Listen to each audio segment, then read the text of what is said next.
Hey DeSoto, Gerry Ravnell again. I wanted to just share a story with you.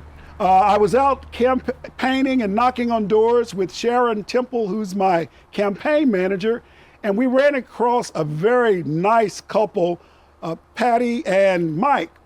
After Patty and I discussed what my priorities were, she invited me into their home and we began to sit down.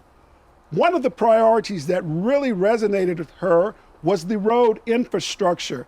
And we started talking about Wintergreen, and I mentioned my concerns with Wintergreen as far as the safety of the roads, and that the section between Cockrell Hill and Westmoreland, there's like a snake curve, and many cars often go into the railing and almost go into the creek, but they haven't as of yet.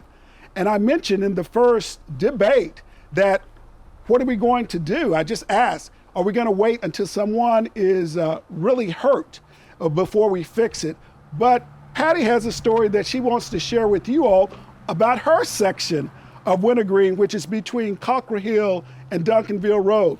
Hey, Patty. Hi. How are you doing today? I'm great, thank you. Well, listen, as you heard, I was just sharing with everyone about my concerns about road infrastructure not really being a priority with the city. And you mentioned that there had been an accident here at Wintergreen. So Patty, why don't you tell them what your concerns are and what you shared with me the day that I was knocking on doors? Certainly. Well, one of the issues that we have is the speed limit's 30, and most people do not do 30 miles an hour. They do anywhere from 40, even 70 miles an hour. You know what, Patty? I would tell you that that's true because I travel this road often. And if you're going 30, people get very impatient with you when you're going the speed limit and they want to go around you. Well, and they actually did that just today. We were going 30 miles an hour and this car went around us speeding. I've had people down below on the hill where you can't see who's coming, and they pass you in a no passing zone on that hill. So it's, for those of you listening, it's from Costco driving to the east, coming up Wintergreen. You can't see over a hill, but she's saying people often get really frustrated and they impatient and they'll speed and go around her on that road. Correct. And in fact, you said that happened one particular day? Yes, it did. And it's happened to me actually about 3 times. Okay. On that. But we've had multiple accidents right behind our house, and we've got, we hear it, and I'm a nurse, so I go out to see if I can render aid until the ambulance and the police get here. And the last time that it happened, our neighbor had stopped at the stop sign, and this young man on a motorcycle, dirt bike, whatever, came up next to her, and he was turning left, she was turning left, and he turned in front of her.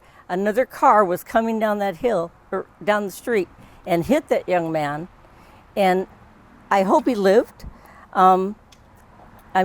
He could only tell me his mother's name. He couldn't tell me his name, and the ambulance finally got here and took him away. But so, as you shared with me, you're concerned about the safety. I'm concerned about the safety of the road. Could that have been avoided? We don't know. But if we have our roads in the right condition, perhaps if this road were already the 4-lane road, it may not have happened. We don't know.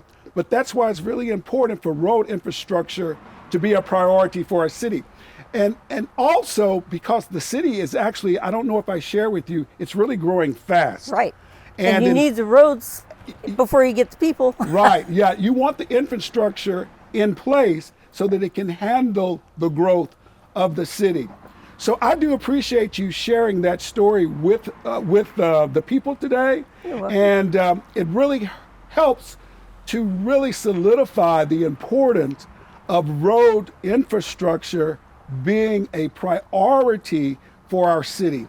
And that is definitely something that I'm going to ensure when I get in. It does take money in order to do these things. Right. And I do know the city has various roads earmarked that need to be widened, that need to be improved, but it must be a priority. We must get the funds for the roads, I believe, before we go into other multi-million-dollar projects that are maybe nice to haves, Right. but not need to haves. Well, you can have a pretty city, but if you can't get around it very well, it's not worth it. Yes, that's true. If you can't get around it, why have the pretty city? Right. I'm going to go somewhere where I can get around. Can get around. Well, I do appreciate you giving me a few minutes of your time today, and thank you so much for sharing with the citizens of DeSoto what your experience has been. Well, thank you.